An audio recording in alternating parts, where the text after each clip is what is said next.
আজকের দিনে আইপিএল ভারতের মধ্যে খুবই একটি জনপ্রিয় ক্রিকেট খেলা। তো এখানে যে 10টি টিম আছে সবাই নিজের নিজের টিমকে সাপোর্ট করে যায় যেটা পছন্দ সেই অনুপাতে।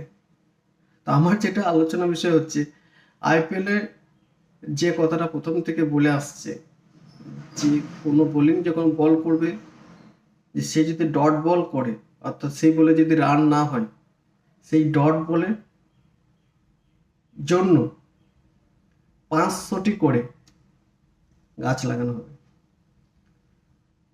তো গত বছরেও এটা চালু ছিল, এই বছর 2025 সালে এটাও চালু আছে।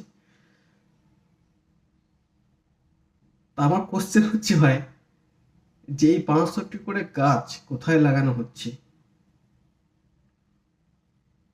আজ পর্যন্ত ভাই আমি কিন্তু দেখিনি। আমি যেহেতু পশ্চিমবাংলার মধ্যে বসবাস করছি, কলকাতাতে এত খেলা খেলা হচ্ছে আর কি। তো কলকাতাতে গাছ কোথাও লাগানো হচ্ছে কিনা এই প্রত্যেক ডট বলের পিছনে 500টা করে, সেটাও আমার জানা নেই। যদি কারো জানা থাকে অবশ্যই ভাই কমেন্টে জানাবে। আমার ভিডিওটা বানানোর উদ্দেশ্য হচ্ছে অনেকদিন ধরে ভাই এই কোশ্চেনটা মনের মধ্যে আমার ঘুরছে যে ডট বলের পিছনে 500টা গাছ লাগানো, 500টা গাছ লাগানো মানে খুবই একটা ভালো দিক। আমাদের দেশ যেভাবে পরিবেশ দূষিত হচ্ছে তাতে গাছ লাগালে সেই পরিবেশ দূষণ অনেকটা মুক্ত হবে, সেটা অবশ্যই ভালো দিক যদি লাগানো হয়। তাও আদৌ কি লাগানো হচ্ছে আইপিএল ডট বলের জন্য যে 500টা করে গাছ আদৌ কি লাগানো হচ্ছে? অবশ্যই ভাই জানাবে যদি কারো জানা থাকে ভাই।